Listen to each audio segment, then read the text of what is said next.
You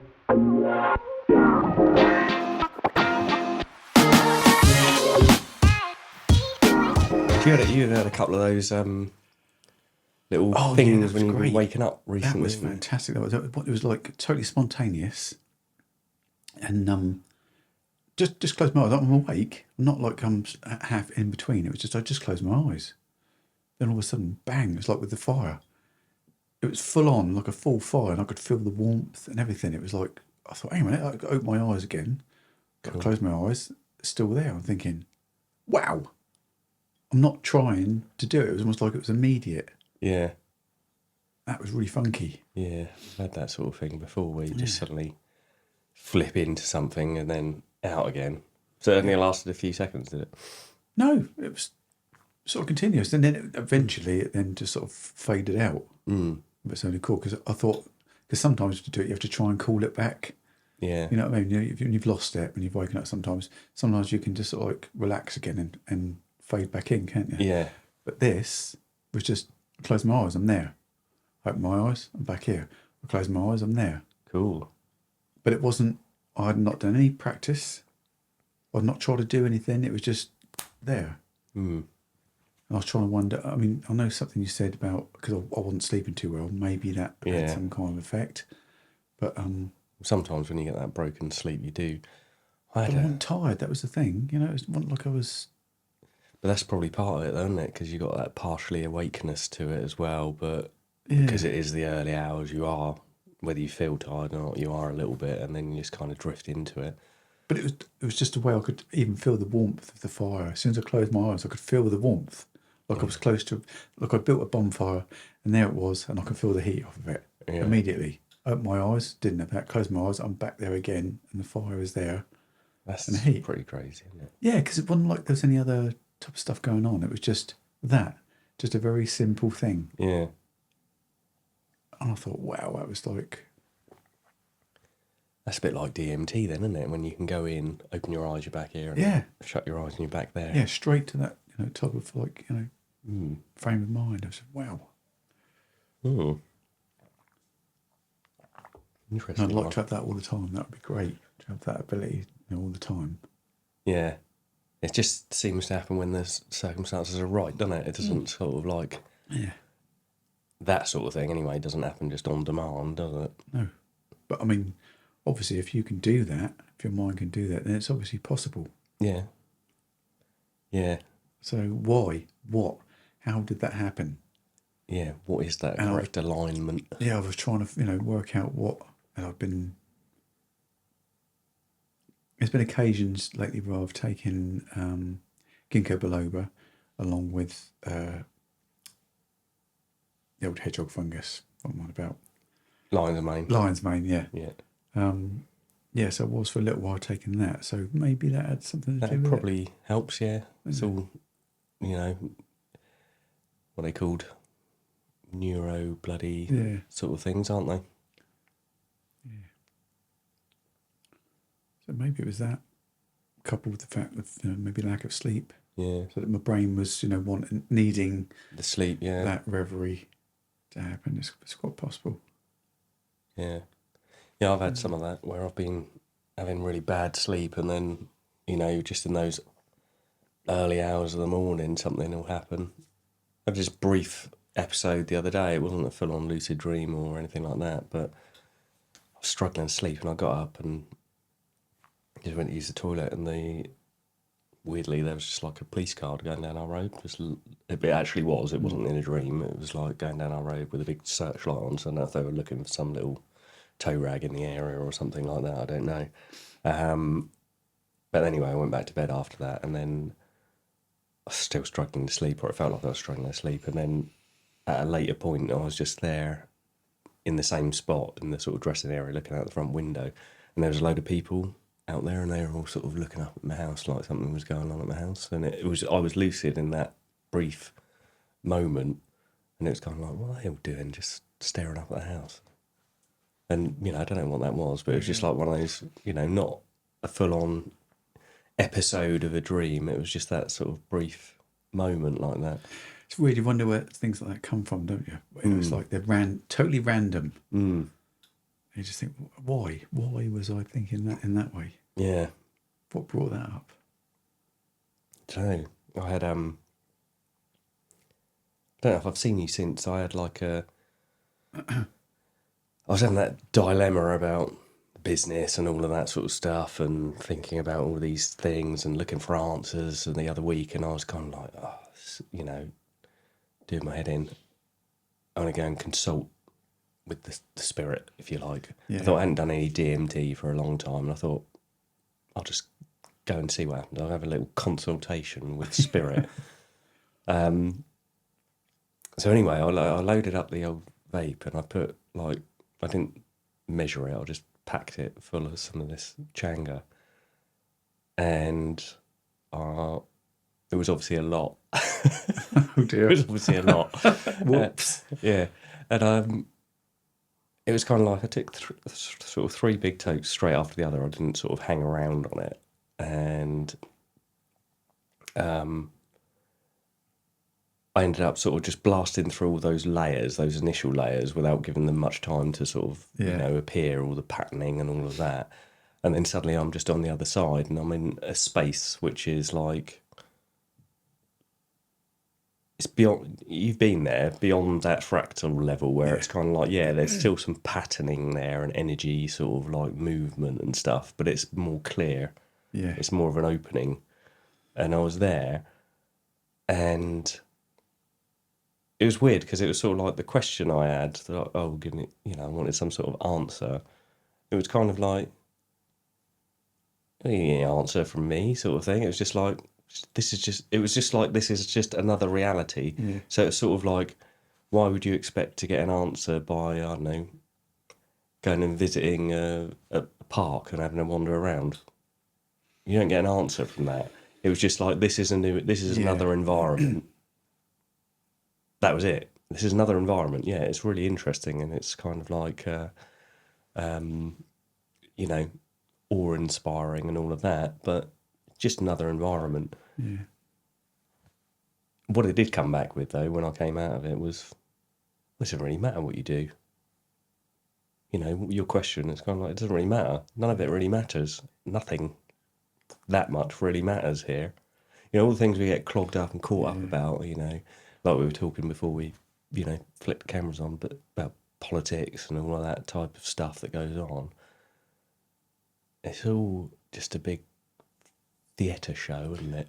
Yep. And it's all of this realm, and it will just melt away once you sort of drop off of this coil and you move into another space, and it's kind of, it doesn't matter. We think about in terms of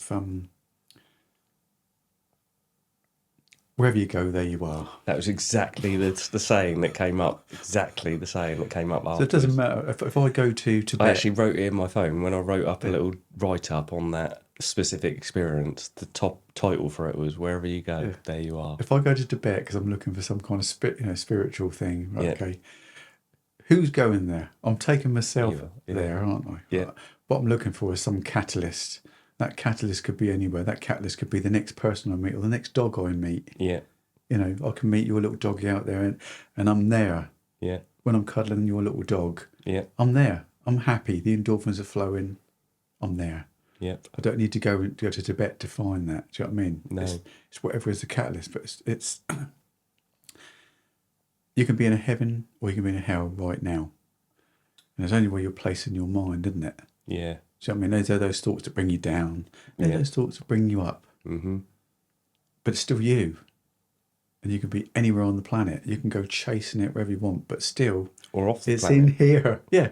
It's still in here. You got, That was literally the exact sort of message of it all when I came back, because although it wasn't like it didn't give me that answer, the reflection was, whether it be there, whether it be in a deep astral or out of body experience, a lucid dream, or whether it's here, it doesn't matter because you're there. Yeah. And whether that will be the case regardless, the end constant in any of that stuff is you. And it doesn't, the sort of phenomenological surroundings of wherever it is that you find yourself doesn't really matter. Most people become millionaires and they still end up killing themselves Mm. because they thought that the money and everything, all the trappings, were going to make them happy. It would be the It fulfillment. wasn't. I know it doesn't mean to say not having money can't help with putting you in a better position in your life and stuff like that, so that you've got more of a chance of happiness. Not everyone wants to find themselves in the middle of Calcutta with shit in the streets and, having to sort of like live like that, do they? And if you're in a nice environment, it's easier to find that. Mm. But you still got to be able to find it right in the middle of that shit. Because, yeah, you can go to a nice place. You can go and stay in a little temple somewhere for a little while and get into yourself. But you have to bring that back with you, don't you? Yeah. Once you've found that, it's not in the place, it's in you. Obviously, the place was the catalyst to do it. But you've got to stabilise that inside yourself to carry it wherever you go, haven't you? Yeah.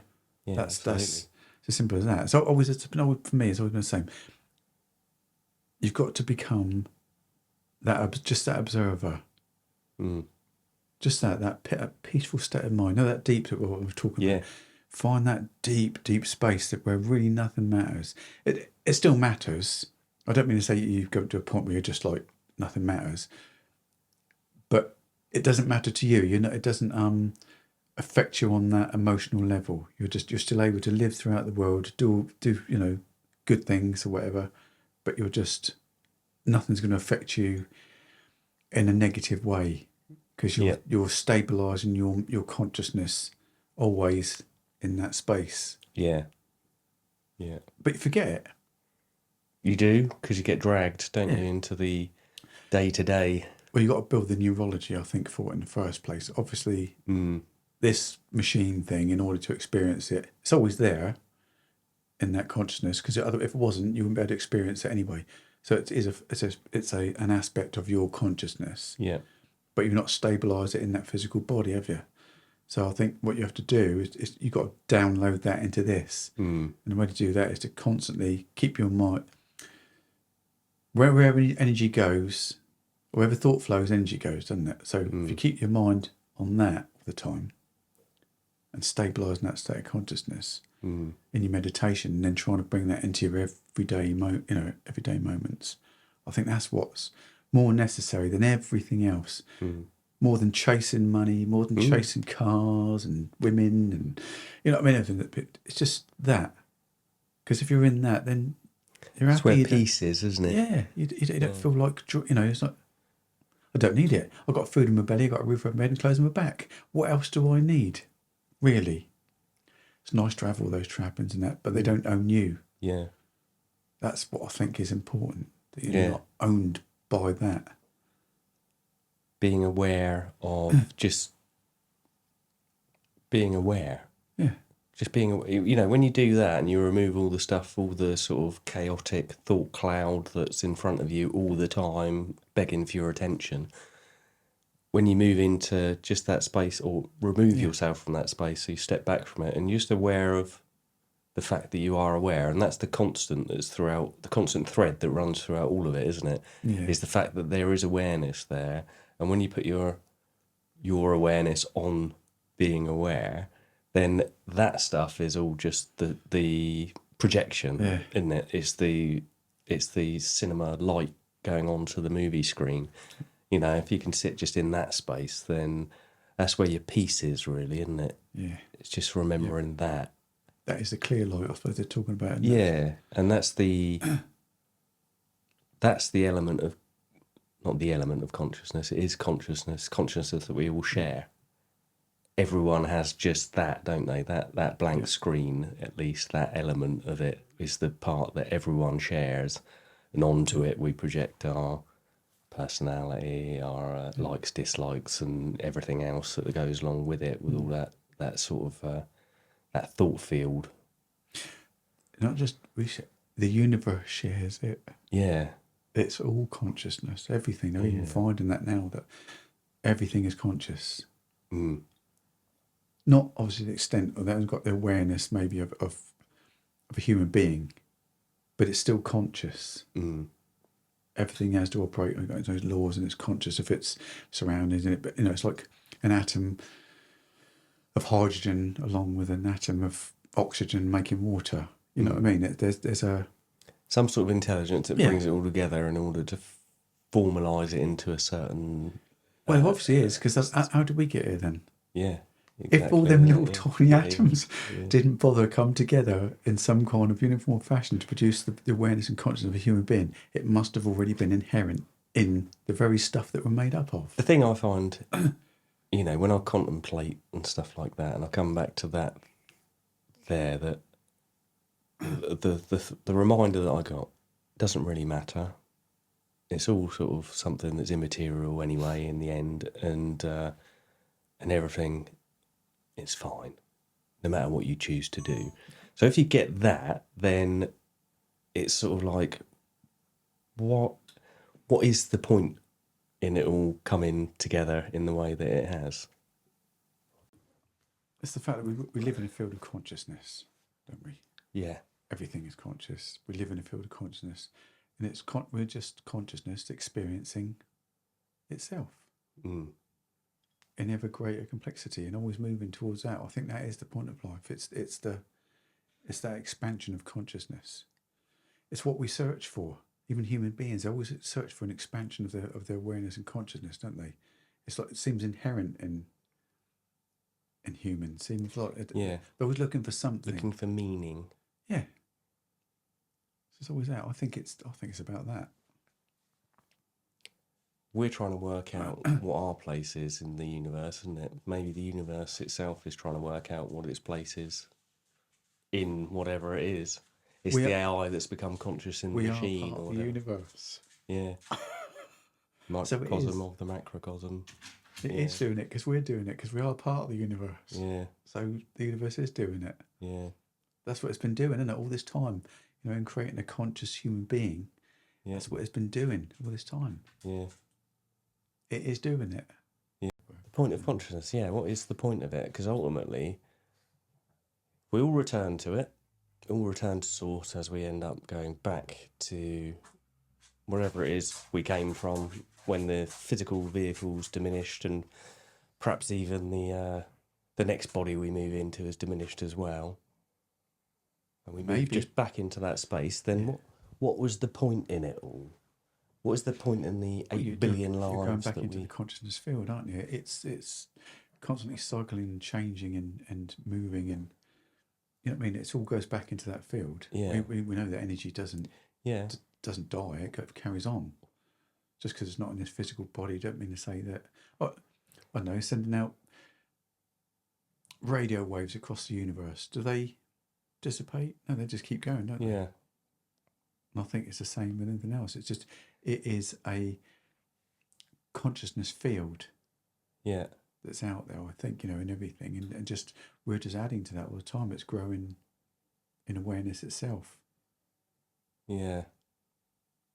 It's funny though, isn't it? Because we come here, or we're born here, incarnated here, and we go through all these sort of trials, tribulations. We spoke about before, and the baby mind comes in, and it's pretty much, it's enlightened already. It doesn't have any of the chaos going on around it. It's just there. It's just being, and it's just aware. But it has a propensity for discovery. And then it learns, and then it does whatever it does what humans do, learns things, learns, pain for, teaching you not to do things and whatever else, and eventually you end up with a full functioning adult that has worries and anxieties and whatever else. And then it begs the question then, and it's not in a nihilistic way, I'm just sort of bedevil's advocating it, but like, what is the point? It has a certain function, doesn't it? That even a baby, it still have programs in which it will search for things, reach out, touch, discover. It's always, it will do that. Even if it's got even if it's a blank slate, it still knows to do those things, to reach out and discover. Even an amoeba does the same thing. Even a neuron in your brain is reaching out and doing the same thing constantly, reaching out for a new experience and link those experiences up and, and grow. Mm. Look at the universe. When when they take an image of a brain's neural structure and they take a picture of the universe with all these little plasma fields between them, it's almost exactly the same as a human brain and the neurons. And they've also found out, I think we're like in some kind of bubble. This universe is like in some kind of a, I don't know what it would be. Maybe that is it. Maybe it's like an energetic field in which it's contained. Well, they're also finding that plasma fields, they almost operate intelligently. Yes, I've heard this recently. Yeah. And they're even wondering if there are like more plasma fields in the brain that actually consciousness is conscious. That's how we experience consciousness. These plasma fields, even around the Earth, they've got them between here and the moon or something, that they produce DNA and other types of molecules. So it's producing that. What is that saying about? Yeah, perhaps that's where we came from. Perhaps that's where we go, maybe even. Who knows? It's a mystery, isn't it?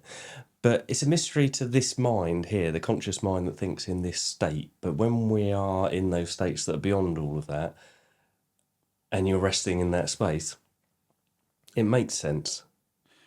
Where and do you understand go when it. you go into a lucid dream then? Where do you go?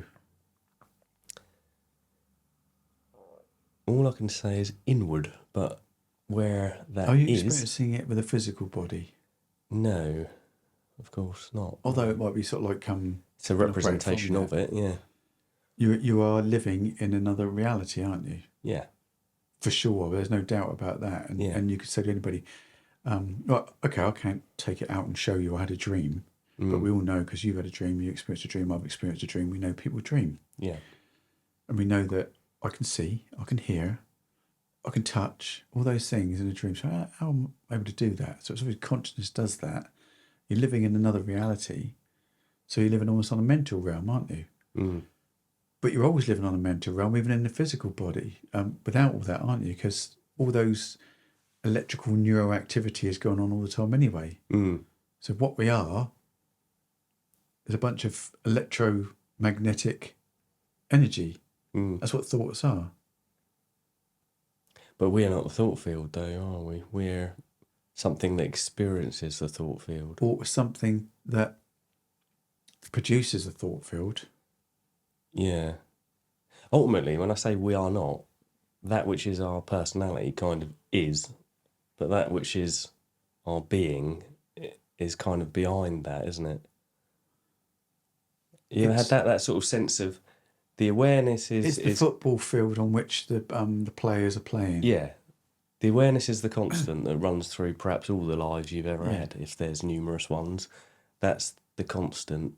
And then the personality or the ego, that which we think is Dryw or Hayden or whatever, is made up of a little cluster of thoughts that are bound together over this lifetime through all the memories we put together and stuff like that. So that's the numerological place. That's the noumenon, the consciousness. And then there's the phenomenological, which is us thoughts, seeing, world, actions. You know what I mean? That sort of break down into separate moments. When you're in that one space, nothing's separate, is it? Everything's just one thing. And when you're in the thought field, everything is broken down to little separate individuality units. It's what you experience time. In that other one, there's no time. No. In that deep, it's no time. It's just like, it's forever. It's the forever space, isn't it? Yeah. The deep. That's what it is. Time of itself is a thought and a construct. That's the thing that produces, and it's like our universe getting very much in the same way. You've got an infinite universe, which is just the field in which it all happens, and then you've got all these little galaxies and universes, whatever, within it, that are almost like little thought fields, aren't they? Like little bubbles existing within that, popping into existence and maybe popping out again at some point. Yeah. Yeah, because, I mean, time of itself, like, there's only ever now, isn't there? There is only ever now. I mean, yes, we can plan for the future, thought, and we can think back to the past, which is, again, is thought, isn't it? But we're only ever in the now. So everything, the concept of time is just it's not even a real thing. There's only ever this. There's only ever the now. Yeah, interesting. And you could say, I'm having a dream, okay, so it's not happening. You could say, this is not happening, really. You might think it's real. Yeah. You're talking to me, but this in itself is a dream. Yeah. Because when you're gone, it won't exist. Yeah. It would have just been a dream. Yep. Yes, exactly. A dream in the mind of God, if you like. You're gone, you know. Yeah. Yeah, exactly. It's kind of, it's a funny thing, isn't it? All the egoic desires, you know, even those that, you know, want to be somebody great, want to be someone who's remembered, want to be whatever it is, to have those things, you know. Yes, there's people that are remembered, you know, shortly after death, talking 50, 100 years. But when you start moving further than that, yeah, there's a few people who've written great works or something like that, but you still don't know that person. And then if you go back even further, a few thousand years, there's, you know, the pharaohs or Jesus or something like that. And they're all just historical figures now that are, no one knows the person. It's kind of like that personality is gone and it doesn't really mean anything, does it? We could go back to the primal shaman, you know, like 10,000 years ago or 100,000 years ago. Yeah. The first shaman or whatever. Yeah. You don't get to hear about him, do you? I mean, no, that's it. You know, they were thought experiments well before any of these other religions come along. Yeah. Much simpler and probably more closer to the truth. Yeah. With their connection with nature and just like not feeling apart from it. So it goes back to the question then, what does it matter? What does it matter? Any of it? It sounds like I'm being nihilistic and negative, but it doesn't. I just mean, what is the point? You know, what is the point in it? You know, because even if you expand yourself to, you know, I feel like I don't claim that I'm, you know, some enlightened being, but I do feel like I understand what it is to be enlightened, to be freed of the thought field, to be in the space which is just being. And that you achieve that, okay? So what does that in terms of do? The universal, The universe. I'm not really going to think about that one. That was probably left to the infinite mind that maybe created it all. Probably better to think about how you live your life now. Yeah. And if it's true, then as in life after death, then, you know, maybe it's best to sort of try and live a life of peace and happiness and friendship and all those sorts of things. You know what I mean? Maybe that's you know, as a human virtuous, being. Yeah. So, for, you know, like rather than living in a hell with your consciousness of all the shit that's going on in life, which we do get caught up in. Yeah. Why not try and live in a better universe in your mind?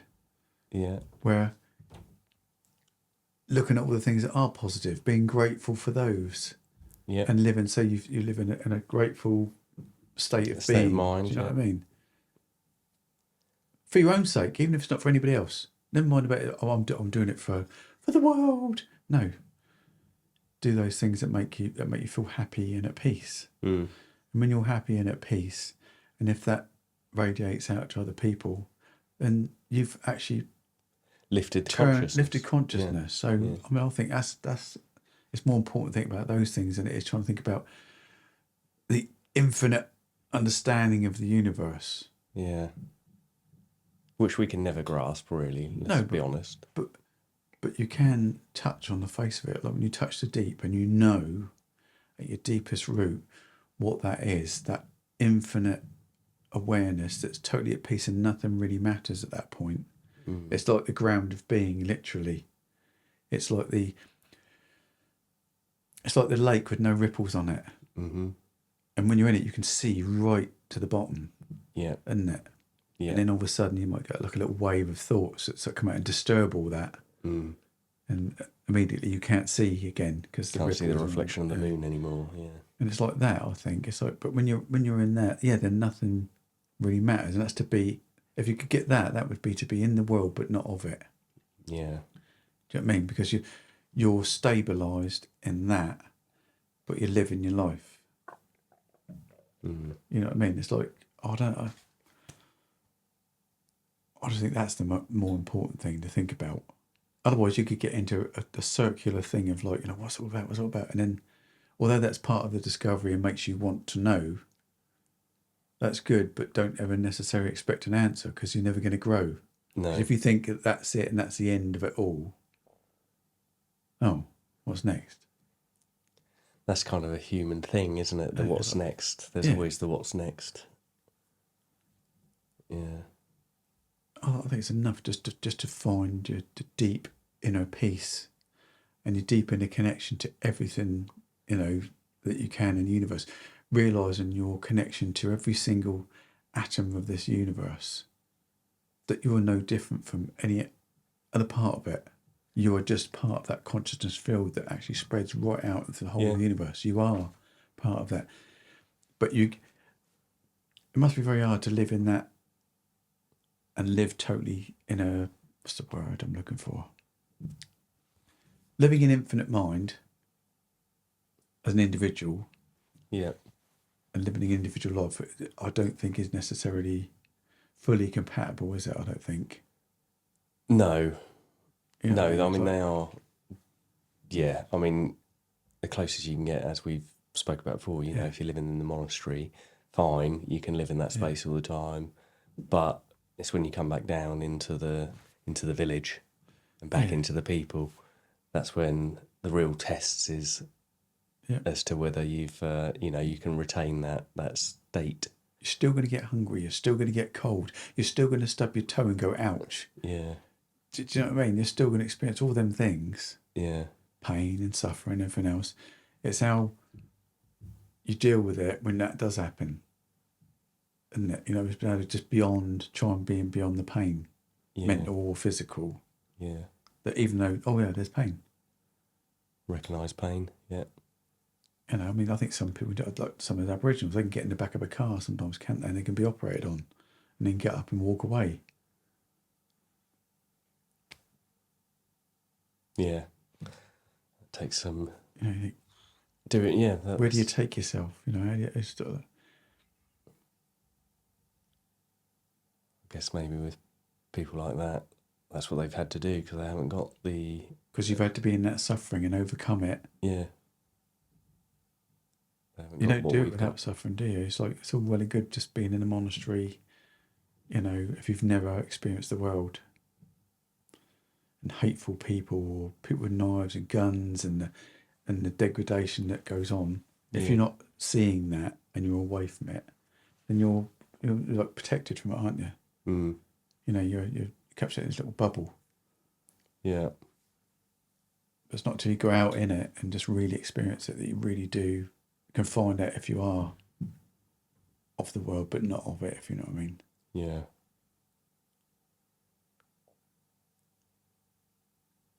I don't know. That's what so many religions trying to find out. I suppose that's the name of the game for all religions, really, isn't it? Is to answer those questions. But they don't very well. Majority of them have become something that is beyond what they originally. Beyond a spiritual path anymore, are they? They're calling them more like a doctrine for living. Yeah, they become like a story, don't they, of it. It's like a finger again. They pull it into the reality, and they'll get caught up in the big difference between sermon and lived experience, isn't there? You have to sort of go through those things yourself to be able to understand them, don't you? Yeah. And there's no growth without pain, without suffering, hence the reason perhaps why the Buddhists call this a realm of suffering in the first place, because suffering is present. It's not like we're constantly suffering, but it is the realm of suffering in which suffering happens, isn't it? But the choice of whether you do suffer or not is something that you can make yourself if you know how to work with and control your mind and your energy and living in the spiritual realm. Yeah. And what are all the attributes that are associated with that? We're living in the spiritual realm.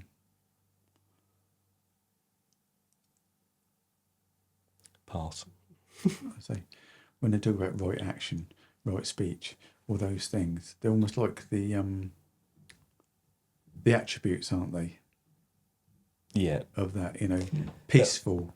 Yeah, it depends if you're talking about, living in the higher states of consciousness, I suppose. Yeah. Because there's sort of lower states of consciousness, which is what would be referred to as the hell realms. Basically, it's where your mind's in that place, isn't it? Where it's Are you depressed, living in a it's state dark, of peace and love, or are you living in a state of hate and pain? Yeah. I know. And you can choose. Yeah. Well, Yeah, I descend into it quite often. Mm. And I thought, between both of them, I have moments of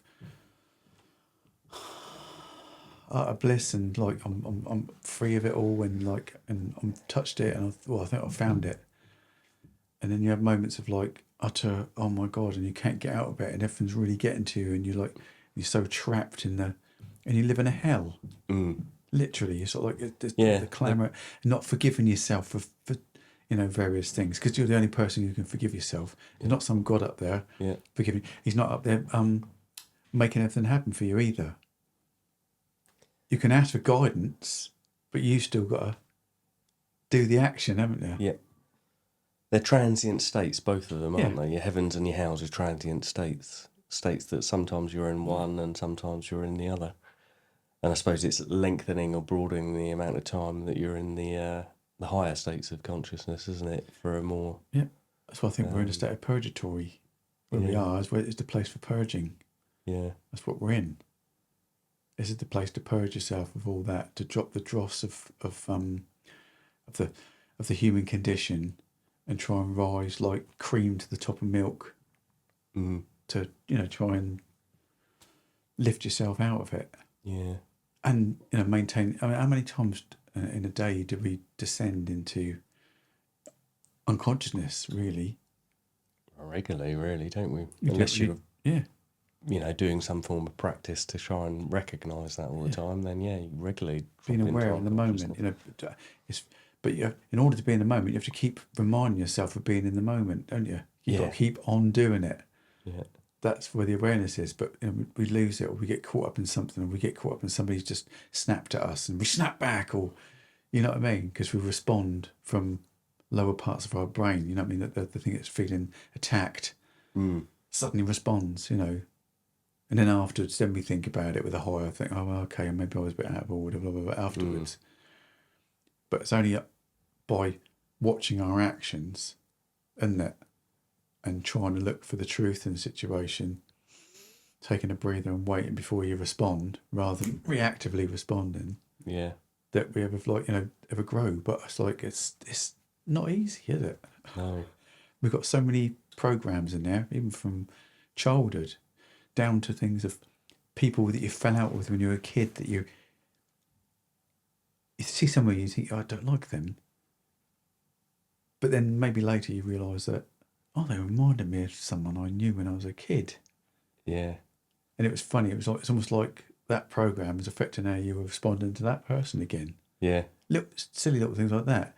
We've got loads of that, all that karma and crap that's inside us.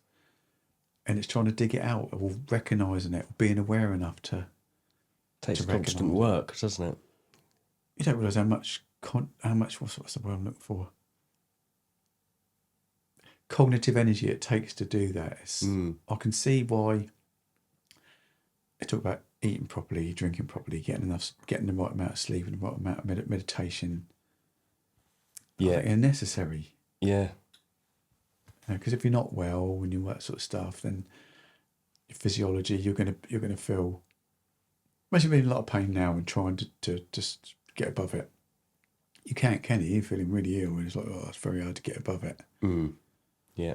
But if you've already attained that state of peace already, when you're in it, then you could do it because you've built the neurology, haven't you, to do that. Yeah. Yeah, it's one of those things, isn't it? It's difficult to to get, you do need to do those practices in order to, to get to the point where you're in control of that. There was something I listened to a while back, and it was talking, I think it was about near-death experiences, actually. And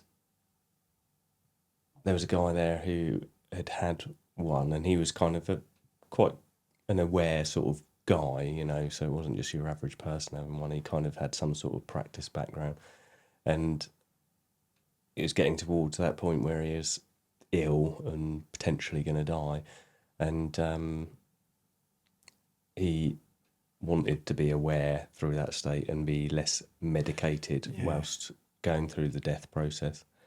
And that's something that, modern medicine steps in and gives you something to numb out that pain. Well, that pain's part of the process. Like when we're born into the world through pain, and then when we go out, there's that as well. And to try and have a conscious death, when that time comes, to try and remain aware as you cross over that boundary from here to there.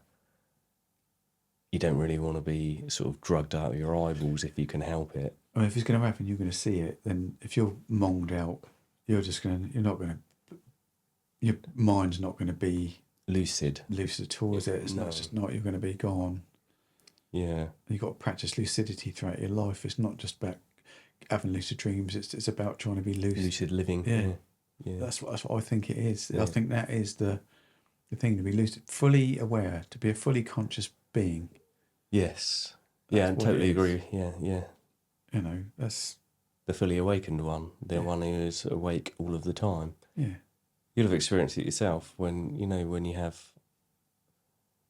doing practicing regularly and you are doing just that, trying to be aware more in waking. Yep. You end up having a lot more lucid activity while you're asleep, don't you? Yep. And then you lose it again because you're not using it, are you? The neural pathway's going to die back, and you're not using it. Yeah. It's not enlivened. It becomes very familiar, it becomes very normal, and then the sort of, the need to practice it seems to fade off a little bit. It shouldn't, though, because, as you said, ultimately it's about living lucidly, isn't it? All the time. Yeah, because people mistake that, I'll do some meditation and I've got in and I'm enlightened. Don't think it works like that. You have to be meditating constantly. That's the enlightenment. Yes. Yeah. That is it. That's that's sustaining it through sleep and waking. Yeah. Do you know what I mean? That's trying to remain lucidly aware all the time. Tall order, isn't it? Through all states, order. It is, yeah. But you have to keep reminding yourself, I've lost it. Like in meditation, I'm going on Mani Padme Hum or whatever mantra you're doing. Suddenly you've lost it and you're off onto a little thought trail again. And I need to realise you've gone off on the thought trail. Oh, back to the mantra. Yeah. Just almost like that. And it's the same with the meditation. I think if you've got to just keep bringing yourself back. It doesn't have to be a mantra, although they're useful. It can be just the very fact of like the lucid dream experiences, am I dreaming or whatever? And it's just trying to remain in that state, isn't it? As much as possible. You're going to lose it every now and again, but it's then remembering. I used to find that when I did that a lot years ago, we do those sort of practices where you're doing the reality checking stuff, and then afterwards continuing with the pretense that everything around you is a dream and holding on to that for as long as possible. I found that really quite effective, actually, when I did that. And the more you can sort of make it feel like everything around you right now is a dream, that would be quite a helpful thing in regards to maintaining that sort of feeling in the dream. Obviously, eventually someone will say something to you or whatever and you'll get dragged off of it. But if you can hold on to that as long as possible and you've got that sort of that strange thing that we've noted, and that kind of like wide-eyed awareness where you're sort of taking note. It's like the importance of also realising that you are part of the universe. And I don't mean feeling the separateness. I mean literally trying to maintain the fact that you are this. You know what I mean? Consciousness exists throughout the whole universe. You might be an aware, individualized part of that whole, but the whole thing is you, and realizing the depth of what you are constantly. You look into the stars, feeling that sense of awe when you look at the stars, or you look at the wind blowing outside, or the snow coming down, or the little birds and everything that's around you, and the sea crashing in, and realizing you're part of it, constantly opening out to it all, and just realizing, you know what I mean, and feeling the awe all the time. So no matter where you look at everything, you just got a sense of awe about the universe. That's almost like feeling a sense of God. Yeah. But not, God. I Like know someone what else. you mean. You get The the same. awesome sense of like this whole conscious creation that we're part of. Mm. Do you know what I mean? That Yes. and just being, realising you're that. Like you realise when you get into the deep state, and you realise that you are all of that. You know, there's no sides to you. It's just everywhere in all directions. It's everything. Universe. Maintaining that. Well, always trying to maintain that. You know, being constantly when you go out, looking at everything and having a sense of awe. I find it easier when I go out into nature to find that. It's far easier. Awe and wonder are spiritual experiences of themselves, Absolutely. aren't they? They don't require anything else. I've written about stuff like that already in the fact that those experiences are peak experiences, and they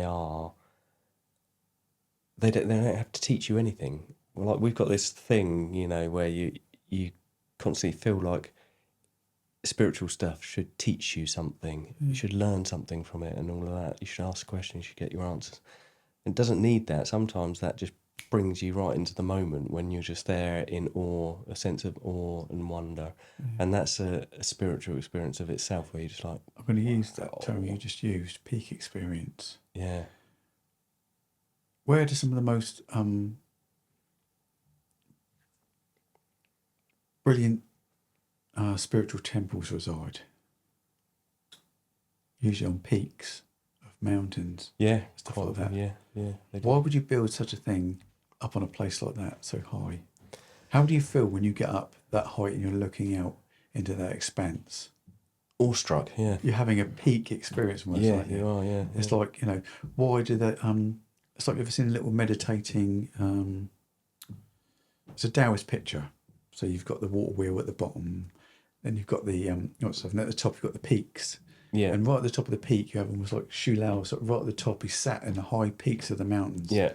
And that's the, you know, where the waters are flowing back to the high peak. Yeah.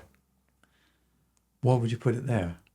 And why would you put, you know, mountain peaks and stuff like that? Because it's, when you're in those places, high places, they always make you feel like that. You have a sense of expansion, don't you? Yes. So you start breathing deeper. You go...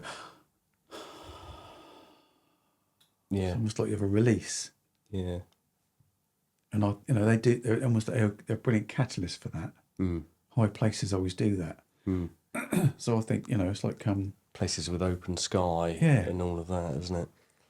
Yeah. When you're locked up and it's very, you know, like I'm in a city, I'm in a town, like, you know, everything's all like closed around me, or I get in a room, and if you had to stay in this room continuously and never go out of it, yeah, you'd be like fucking climbing the walls. Yes. Yeah.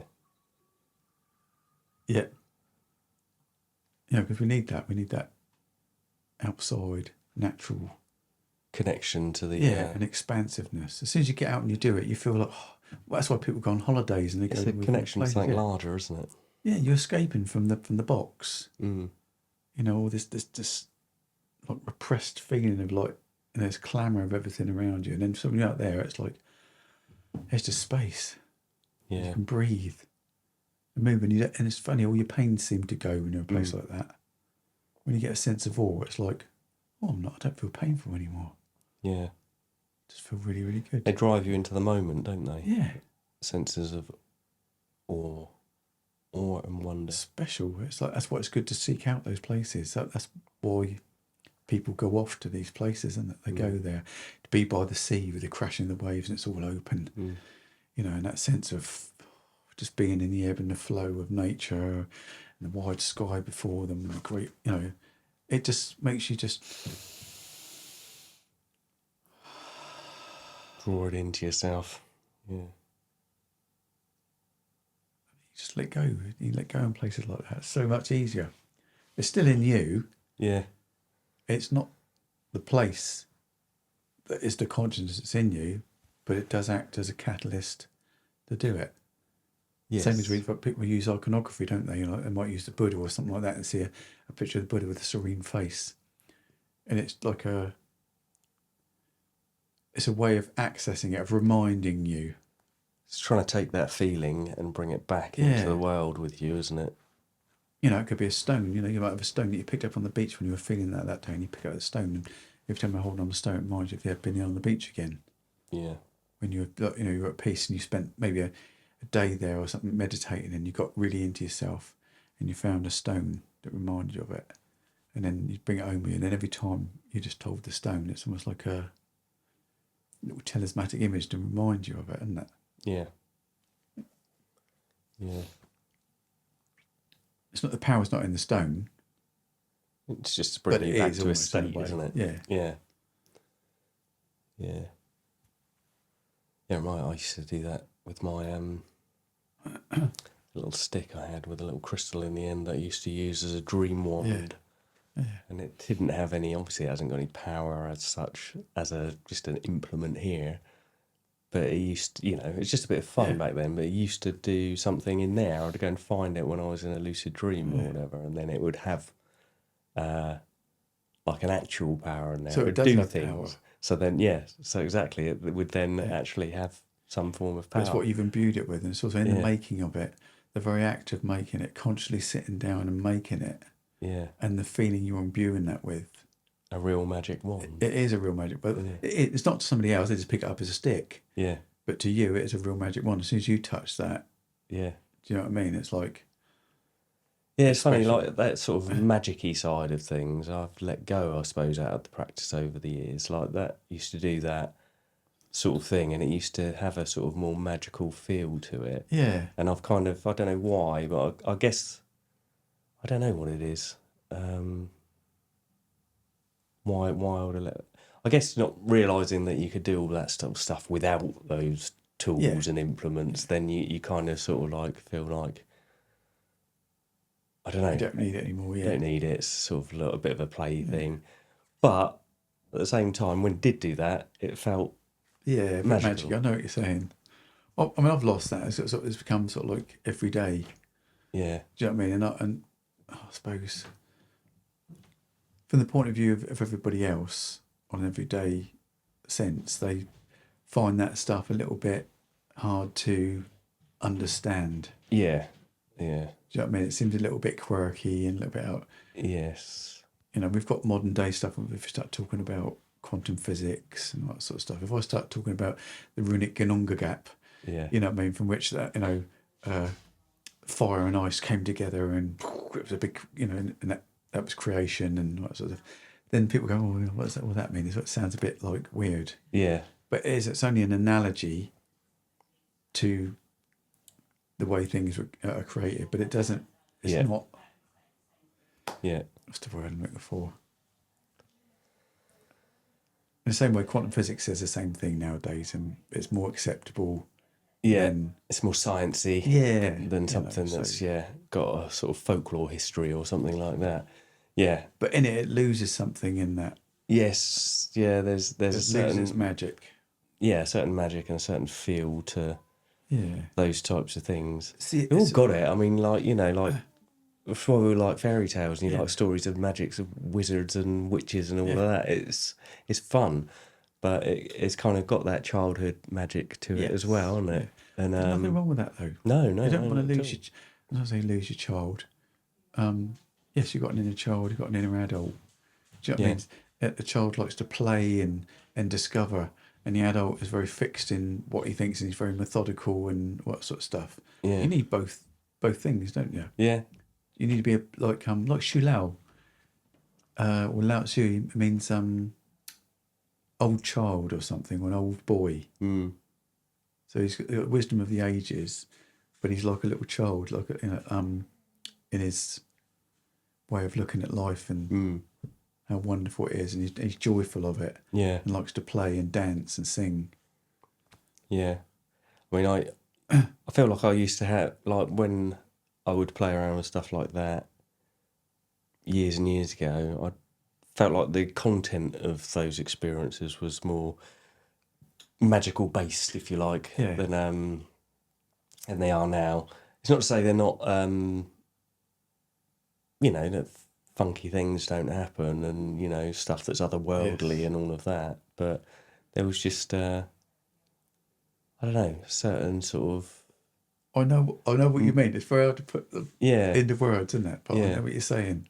yeah, It's taking the magic out of life yeah, and making it all just science based. yes, yeah, And it's almost like it's between the left brain and the right brain thing. It's good to have both, I think. That's the adult and the child again, the logical and the yeah. thing. And I don't know, like lifetimes of practice and stuff of doing these things. And for example, I read some books not long ago of some people who do these ayahuasca retreats in the Amazon, and let's talk about the sorcery and entering into that traditions that they have there of sorcery and shamanism and being able to move into the energetic space of somebody and to remove Yeah.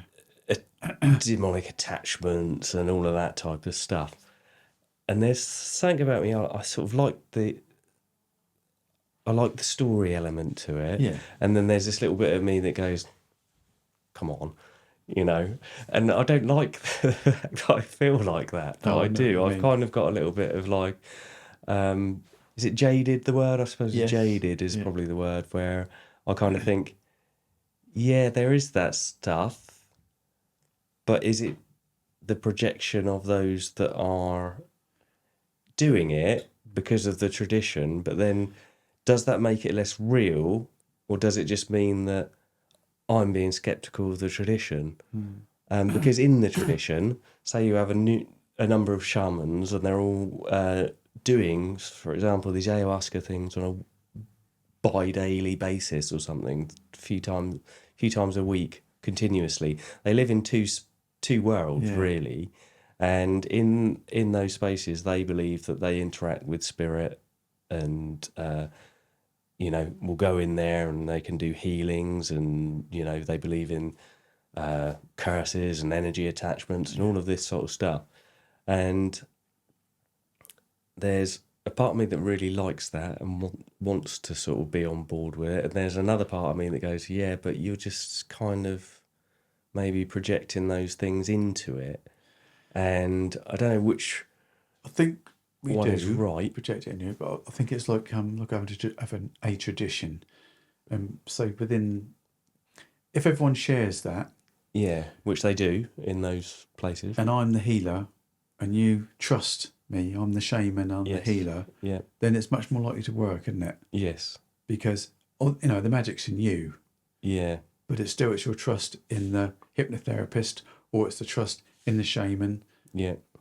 But you've got this tradition Yeah. that everyone shares, Yeah. and I think it's sort of like that's good.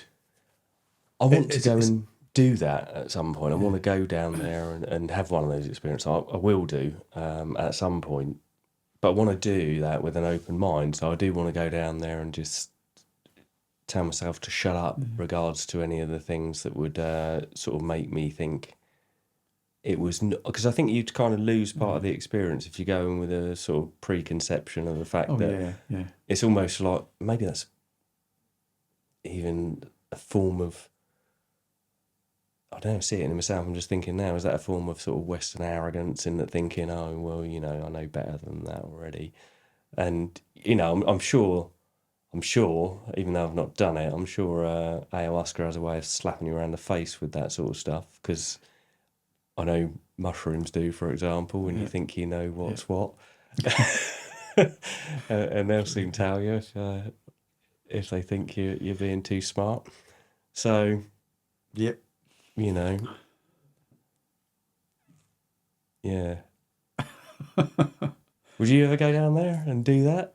I know you've got commitments in the physical world, but, you know, forgetting that. I would have to have no what's the word? No commitments really. I know If I that. could do such a thing as that, Yeah. I would have to. Yeah. You know, and I'd also have to be ready, because I know from the point of view of dealing with certain aspects of the mind already, I would find it, having that accentuated to 10, 20, 30, 40, 50, 60, 100 times would be hellish.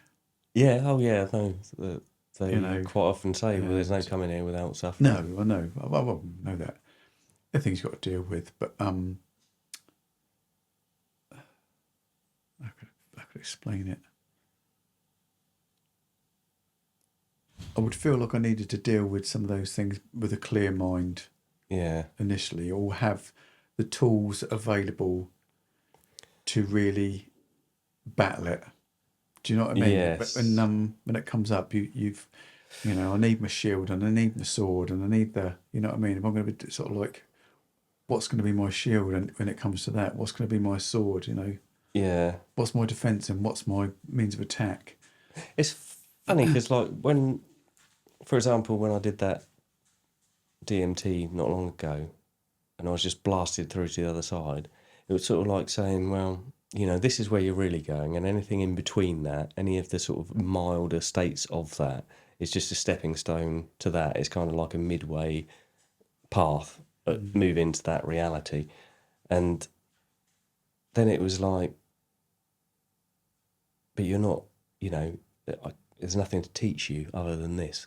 And then it was kind of like those sort of reflections I get back, and wherever you are, wherever you go, there you are, that type of thing.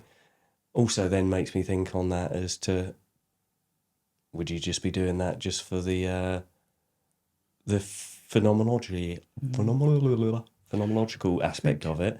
Would I be doing it for that? Would I be getting anything out of it? Or would I just be doing it just for the adventure of it? I don't know. I mean, I'd have to feel physically well enough, which I don't at the moment. Yeah. I'd have to feel physically okay. I mean, I'd have to start thinking about my diet and... Well, they do. You put you on a everything, dieta, don't they? And fitness. I'd have to start, you know, really getting back into my meditation first, so that I've got the tools available to bring my mind back. You know what I mean? On a you know, sort of properly.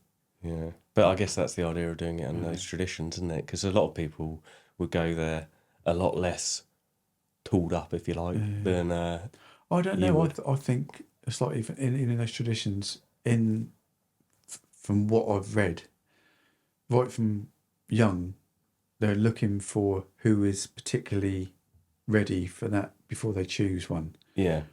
And they're given the tools before they get to the age. They won't do it until, say, they were 18. When they come of age, then they go and do the ritual, the ayahuasca ritual. They don't do it as children.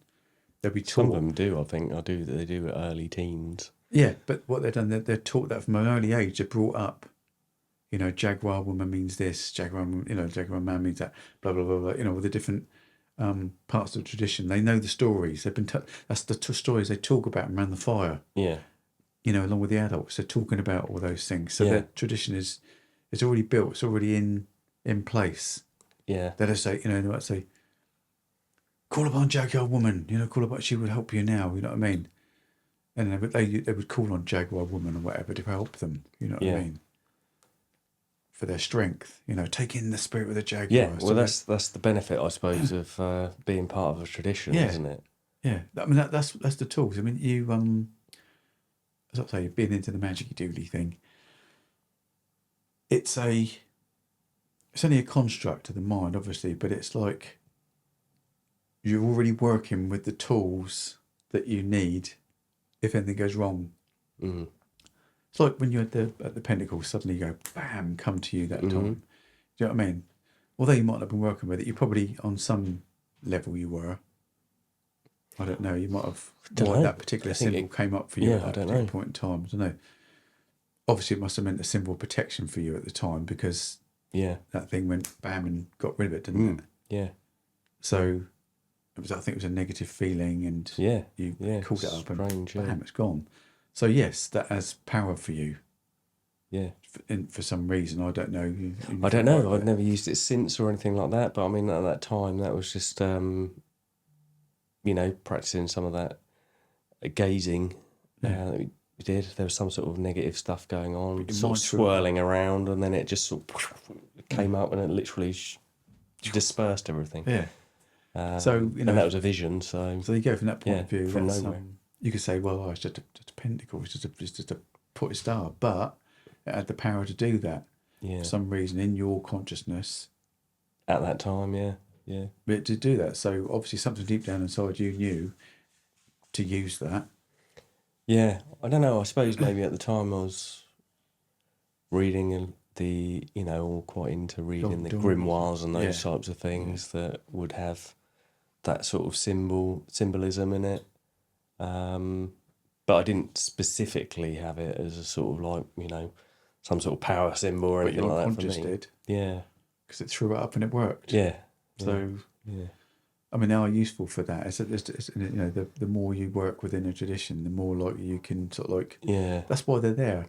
That's why the different realms that you've got like ideas of the different realms, the upper realm, the lower realm, and the middle realm, and the other realms. It's like a map, isn't it, of consciousness?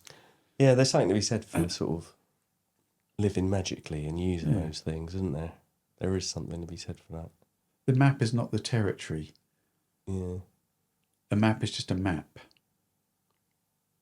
So you've got a symbol of like the tree and everything else. It's just that's only just a map. Mm.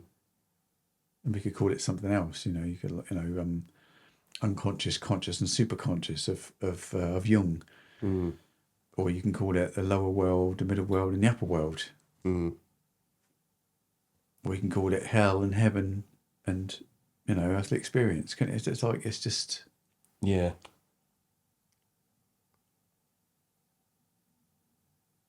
The map is not the territory, but it's just useful. Yeah, as a direction. I think you've got if you're going to do stuff like that, which eventually I want to do that just because it's kind of like a bucket list thing. I've always wanted to do that. So maybe next year, there's a point where I think I might be able to get away and do that. Because the point of the mind that works with images is that part that's thought. Is the thought field. It works with images. When you're in that other state of consciousness, there's no imagery, is there? It's just being conscious and nothing else. Doesn't require any states of imagery or mind. It's just a free conscious space. Yeah. The bit that deals with the images is more that side of the mind, which is like tries to fix it. It wants some like stories. They're just allegories to spiritual experiences. We have a story. It could be the ancient Greeks, talking about psyche and mnemone for the memory, and and the same with the Anglo-Saxon stuff. You'd have similar stuff. You'd have Mimir and all that sort of stuff, and they're just a story with which to try and explain the principles, aren't they? And you can enter into the story and you can interact. I think it pays, if you're going to do something like that, though, to probably just, try and empty the cup and get involved in that tradition and that story and really let that live through you if you're going to do it. Don't you reckon? Yeah. I think there's something to be, humbling enough, be humble enough to allow an ancient tradition to teach you something rather than going there thinking, you know it all already, you know? I mean, those forces exist, and you can say... I've got ideas, we've got our ideas, haven't we, about that sort of stuff and what goes on and what's what in consciousness, but at the same time, Yeah, it probably pays to just kind of. They've done it for thousands of years, Yeah. and their traditions based around spiritual principles, and they've been working on for a long, long time. Mm. Yeah. You know, Experts in working with the plants. And it goes back to that which you said, really, in that we are all part of the universe, every little part of it, we're part of, aren't we? You know, those plants and those, the jungle, when you're in the jungle, you're part of the jungle, and they really live a lot more closely aligned to nature than we do, don't they? we are part of the Akashic field. We Yeah. are part of it. Our thoughts are spreading out into it right this very second. Yeah. Every little electrical impulse that's coming out as ideas between me and you right now, and those thoughts, they're all going into that Akashic field constantly. Mm. They're in it. Yep. Yeah. Some of them thoughts might have been new thoughts. Many of them would have been influenced by stuff we've done in the past and other people and other traditions. And some of the thoughts we just had could be totally new. Yeah. Yeah. And you could say, well, where did all that stuff come from anyway in the first place? The field. Comes from the field.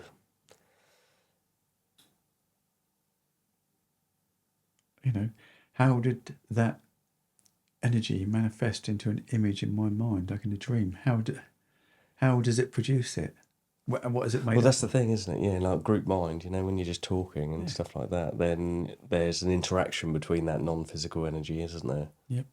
Because talking is a way of thought transmission, isn't it? You know, transferring one idea to another and, you know, growing something larger than the sum of its parts. And they're mixing even now, you know what I mean? You Those know, things are just... Exactly that, yeah.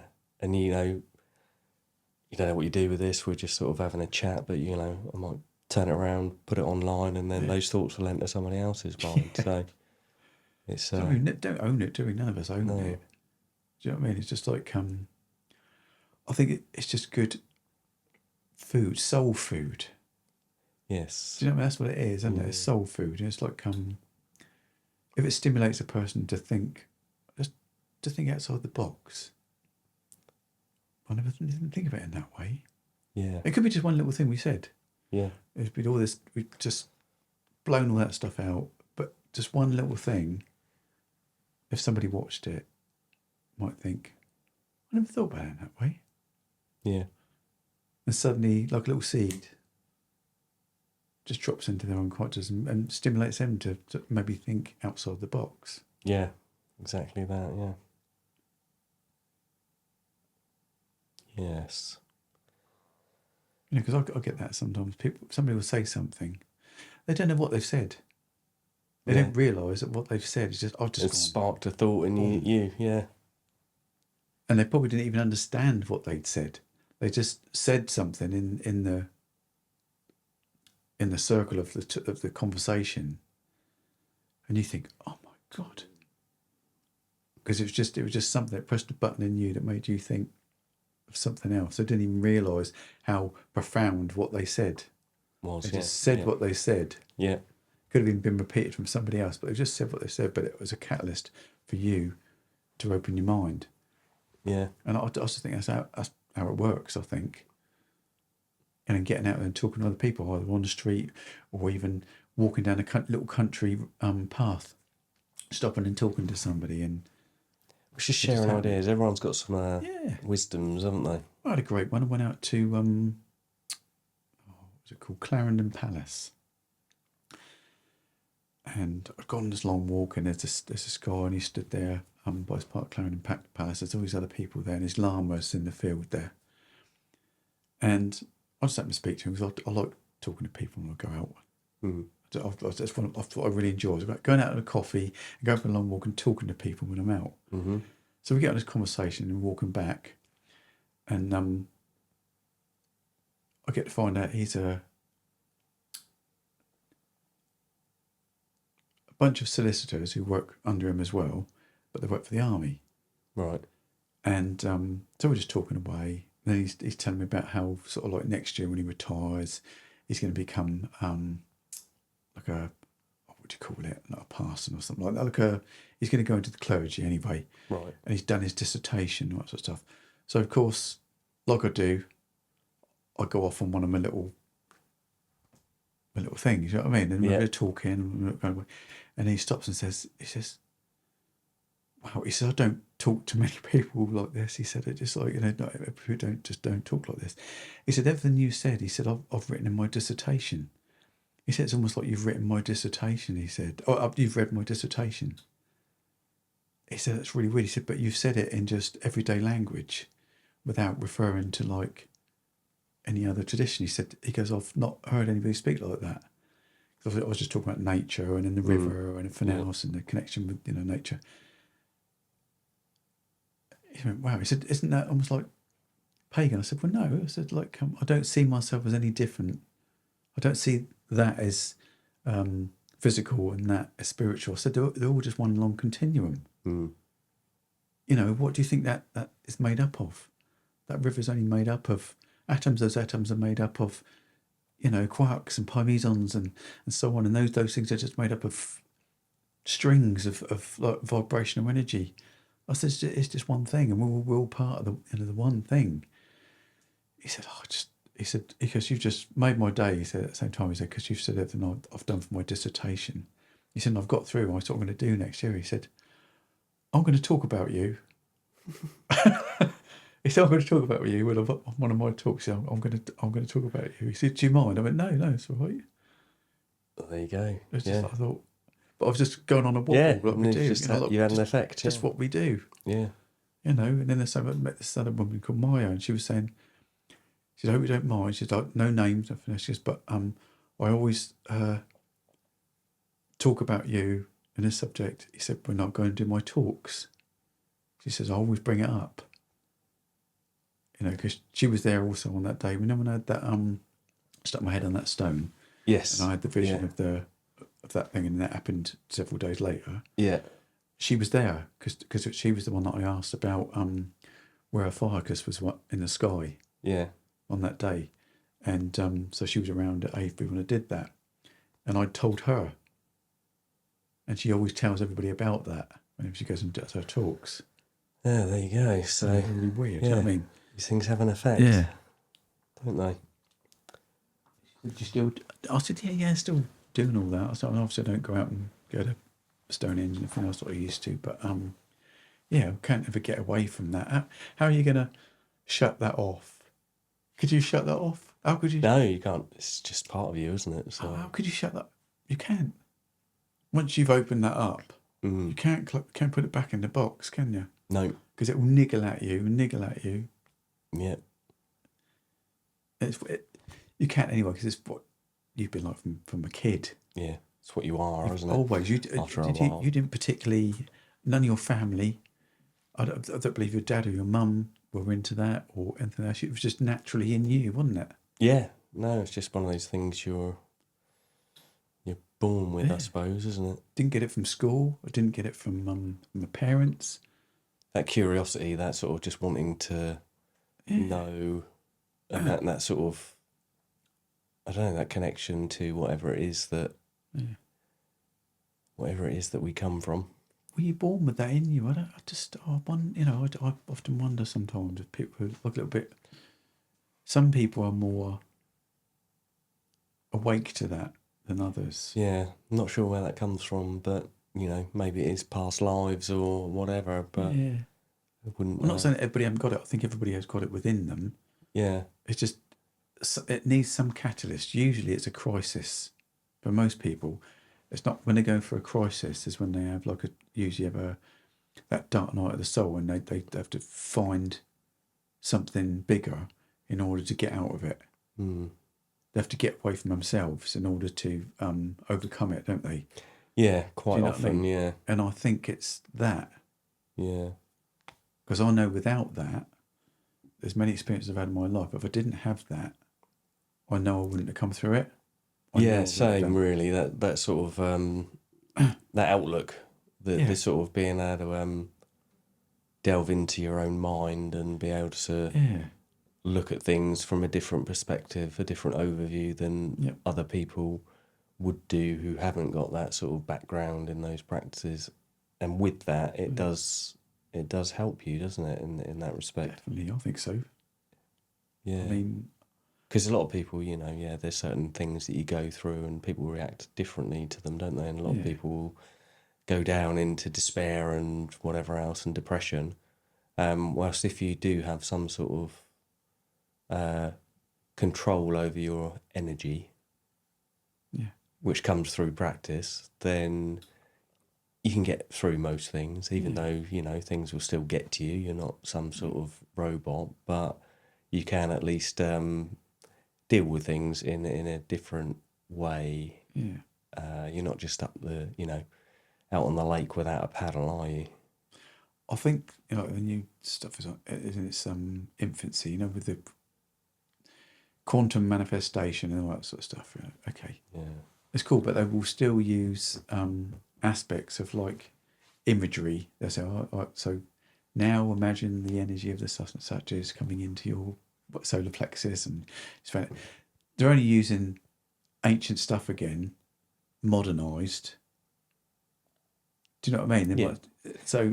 They're still using all that. It's still the imagery, magical imagery practices. Yeah. They still use all that, in the manifestation process. Yes. So it's the same thing. It's just had like you said, that magic-y, almost childhood-like magic about the universe is not quite there. I think it's in its infancy, I think. Yeah. Yeah. Yep, science and spirituality are starting to converge to a degree, and that's a good thing. Yeah, it has That's to a be good both, thing. doesn't it? It's not one thing.